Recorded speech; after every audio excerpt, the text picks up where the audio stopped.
G'day traders, Monday, and today we're talking about mastering the day count.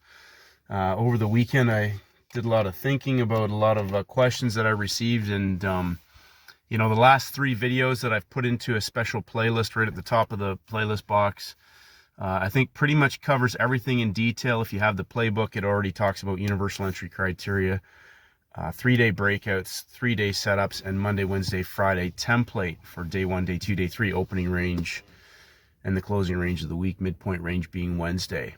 And we've gone over this in detail, and today I just want to talk about psychology again around that and understanding the 3 levels, the very 3 specific levels that I'm working from, that I identify as fixed levels. Somebody asked me about opening price the other day, and I've never even mentioned the word opening price. I use closing price, and that's 5 o'clock New York charts. The relevance of that is that you're going to have to go and study and understand the importance of closing price. It's a level.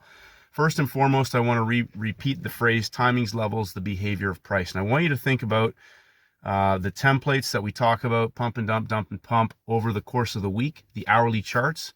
Those are other time frame traders, whether you're using 4-hour, hourly, daily highs and lows. It's all encompassing other time frame traders. When we get into a day 1, day 2, day 3, I want you to go back and study day 0.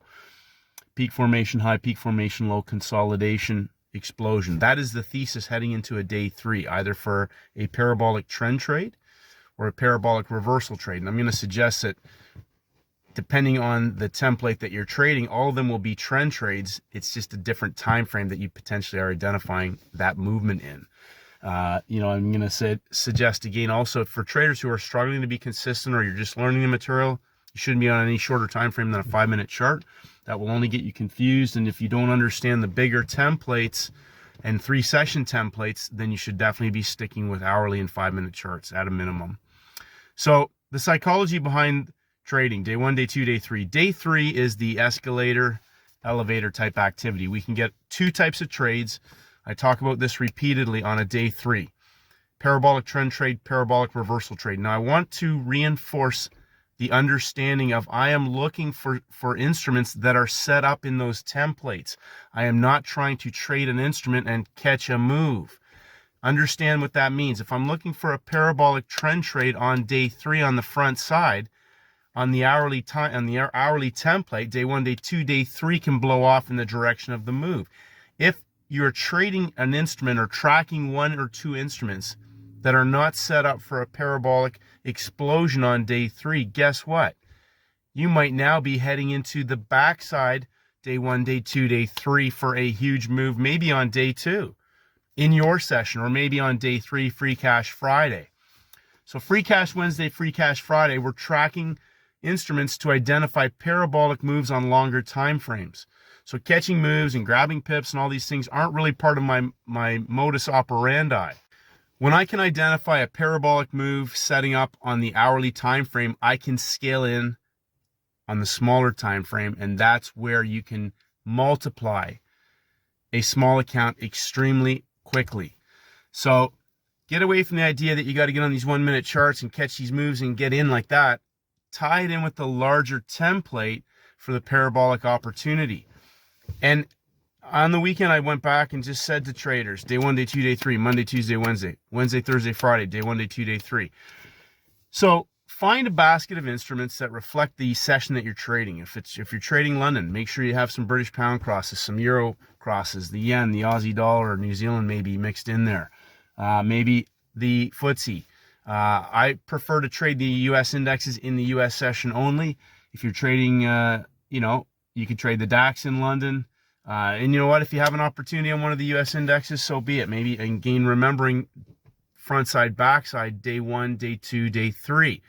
So as I repeat, a lot of traders get chopped up on a day 2, and they get chopped up on the front side, and then they miss the easy free cash. And I want you to think about the psychology behind how the market works. It gets traders all chopped up, or it gets them into stressful, choppy trades or choppy markets, holding on to something for extended periods of time. My goal is not to get in and hold on to something.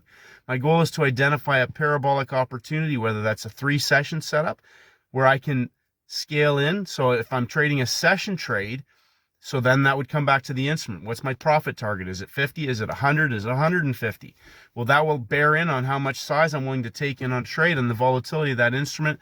And am I in session 2, session 3, right? So if I have a 3-session opportunity, think about that. Level 1, level 2, level 3 blows off. So if I'm in the US session and I'm in a parabolic move, it should not be auctioning back and forth against me. It should be exploding, whether that's in the long direction or the short direction.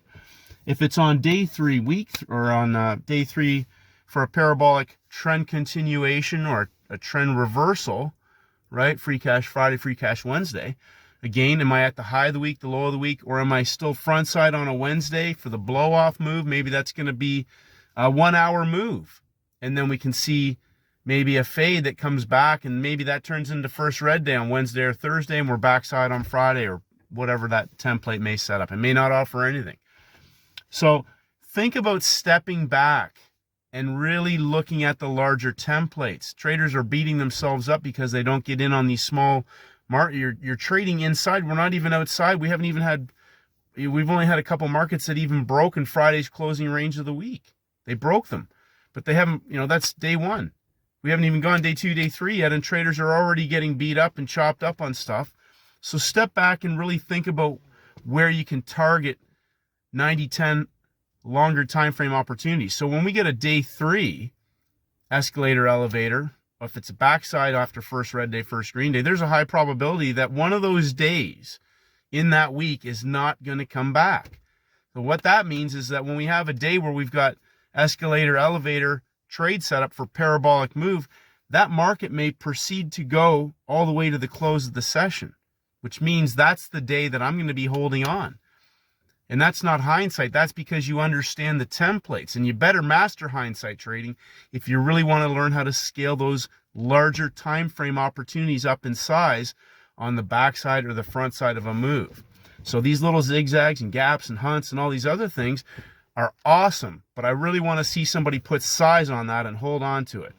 So day 1, day 2, day 3 is where we're looking for that blow off maybe on a front side of a move, or we're looking for now the capitulation or the reversal, first green day parabolic. Maybe it's going to be in Asia. Maybe it's going to be in London. Maybe it's going to be day 3, session 3 to close out the week for a large scalable opportunity that is not going to come back because they're going to take out one side of the week and they're not going to let losing traders out of their positions, ones that have held on to positions and not taken money because they're holding on for as many pips as they can get. So get lethal, get really, zero-sum game. It's you or them. And if you're getting banged up, step back. The opportunities aren't going to change. It's how the market works. The design of the market is to shift the money from the many to the few. So if you can learn to sit on your hands, the hardest part, Jesse Livermore talks about this. Paul Tudor Jones talks about this. Bill Lipschitz talks about this. Jim Rogers talks about this. Everybody feels like they got to trade all the time. Every day, got to make sure I get something, whereas they miss the larger, big picture, scalable opportunity that wipes out 10 times these little piddly, handles and zips and zaps and all these things, which I just kind of laugh at, because if you want to look at the days, go back and look at your weekly templates. I keep repeating this. Look at the all-in day. That's where you make a lot of money. The other stuff in between, you get a 3-session opportunity, maybe front side, day 2, day 3. We had a beautiful 3-session opportunity on the indexes today.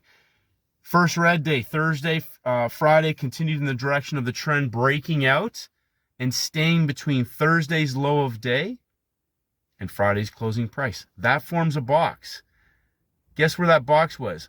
On the lower level after 3 levels of drop from Friday's high of day, which coincided with, on the DJ30, the NASDAQ, with Thursday's closing price. So levels, timings, behavior of price. And you don't feel like you have to trade every day. Be content to sit back and observe and let the bigger time frame set up. Day 1, day 2, day 3. Now coming back to today, if today's a day 3 on the indexes on Monday, beginning of a week, who has the greatest potential to be the most disappointed? The market staying inside on top of Friday's closing price. Who's in the money? Friday shorts from the New York Open. After major red news, we had the collapse down on all three pairs. NASDAQ, beautiful trade from Thursday's closing price. It was ripe for low-hanging fruit reversal, straight up, breakout pullback, first bounce. Several traders hit that trade. We had a day 3 trade on oil. Currencies, step back, let them set up. Day 1, day 2, day 3. We've got some major red news on the calendar this week. Just really step back, and I want you to think about, where is the big money really made? Don't worry about the little session scalps and trades. You know, like when you get better at mastering the bigger template and you understand the 3 session templates, then you'll understand those setups better. But step back and let the bigger picture set up for the easy all-in free cash opportunities.